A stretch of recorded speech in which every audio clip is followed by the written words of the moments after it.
রাত্র 1টা বাজে। কয়টা বাজে? রাত্রি 1টার সময় তো সচরাচর গ্রামগঞ্জে সিএনজি পাওয়া যায় না, গ্রামগঞ্জের রাস্তায় অটো পাওয়া যায় না। কিন্তু কেউ যদি পূর্ণ আস্থা নিয়ে ঘর থেকে বের হয় যে আমার আল্লাহ আমার অটোর ব্যবস্থা করবেন, সে রাস্তায় বের হয়ে দেখবে যে কোনো না কোনো কারণে অটোওয়ালার স্ত্রী হোক ছেলে হোক অসুস্থ, ওর বাচ্চাদের দেখার জন্য হাসপাতালে যেতেছে। এভাবেই আল্লাহ ব্যবস্থা করে দেয়। আপনার পূর্ণ আস্থা থাকতে হবে আল্লাহর উপরে, যে আল্লাহ আমাকে রিজিক দিবেন, আল্লাহ আমাকে খাওয়ায়। এই পূর্ণ আস্থা, পূর্ণ তাওয়াক্কুল আল্লাহর উপরে থাকতে হবে। বলে যদি থাকে, ওই ঘটনা শোনাইলাম যে আল্লাহ রসুল যখন বয়ান করছেন যে ব্যক্তি আল্লাহর উপরে তাওয়াক্কুল করে আল্লাহ তার জন্য যথেষ্ট হয়। সাহাবী কোথায় চলে গেছে? জঙ্গলে চলে গেছে, যে আল্লাহ যতক্ষণ আমার না খাওয়াবে আমি ততক্ষণ খাবো না। আল্লাহ তাকে খাওয়াইছেন, তো খাওয়াইছেন, বৃষ্টি দিয়া বন্যা দিয়া আল্লাহ তার গোলামকে পানি খাওয়াইছেন।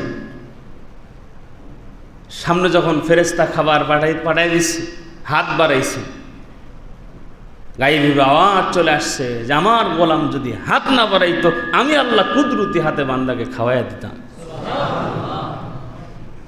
পূর্ণ আস্থা, পূর্ণ তাওয়াক্কুল, এটার নাম হলো ভরসা। এই জন্য তো নবীজি বলছেন যে একেবারেই ন্যূনতম তোমার একটা জুতার ফিতাও যদি ছিঁড়ে যায় এটাও দিবে আল্লাহ। তাওয়াক্কুল করতে হবে আল্লাহর উপরে।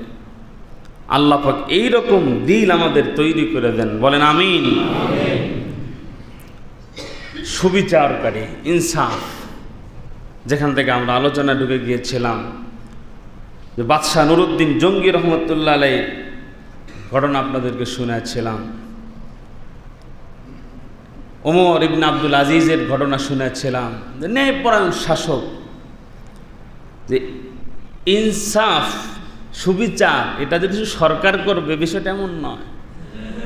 আরে আমিও তো কোনো না কোনো জায়গায় দায়িত্বশীল, কোনো না কোনো জায়গায় তো আমিও জিম্মাদার। পরিবারের মধ্যে হয়তো আমি গার্ডিয়ান, আমার স্ত্রী, আমার সন্তান, আমার মেয়ে, আমার ছেলে, তারা তো আমার অধীনস্থ। তাদের প্রতি আমাকে ইনসাফ করতে হবে। আমার 2টা ছেলে, 2টা ছেলের প্রতি আমাকে ইনসাফ করতে হবে, সুবিচার কায়েম করতে হবে। দেখা যাচ্ছে যে আমি আমার ভাতিজাদের মধ্যে আমি বড় চাচা, এই যে আমার অধীনস্থ, তারা আমার কথা শুনে 2-3টা পরিবার আমার কাছে পরামর্শ নিয়ে চলে সমাজে। তা আমি তাদের মধ্যে সুবিচার করব, ইনসাফ করব, আদল করব। তাফসীরের মধ্যে আসছে আদল শব্দের মূল ব্যাখ্যা হলো সমান করা। কি করা? সমান করা।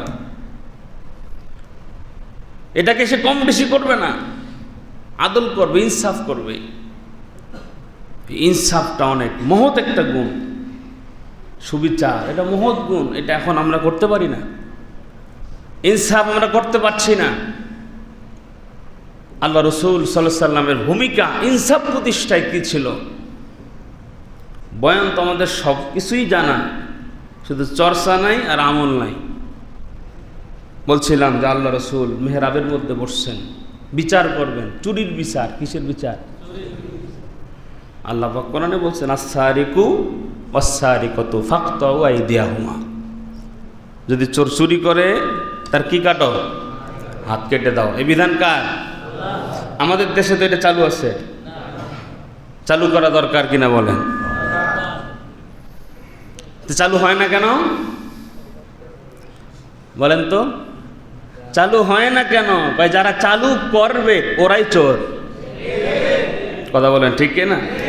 মানে এই আইন যদি চালু হয়, যারা দায়িত্বে আছে সবাই না, যারা দায়িত্বে আছে অধিকাংশের হাত আগে কাটা যাবে। কারণ অধিকাংশ বাংলাদেশের মানুষের ঘাম ঝরানো টাকা সুইস ব্যাংকে জমা করেছে। ঠিক না? বাস্তব। এই যে গত জুম্মায় বললাম যে খেলাফত আর গণতন্ত্রের মধ্যে পার্থক্য কি? গণতন্ত্র যারা লালন করে এরা খেলাফত চায় না কেন? ওরা খেলাফত প্রতিষ্ঠা হলে আমার খাওয়া বন্ধ হয়ে যাবে। কারণ যখন খেলাফত প্রতিষ্ঠা হবে তখন আর ওই সংসদে আইন পাশ করার জন্য যাওয়া লাগবে না, এমপির দরকার হবে না। কারণ আল্লাহর আইন তো সব কোরআনে দেওয়া, শুধু সরকার যিনি থাকবেন ঘোষণা দিবেন, সব সুন্দরভাবে চলতে থাকবে। সুবহানাল্লাহ।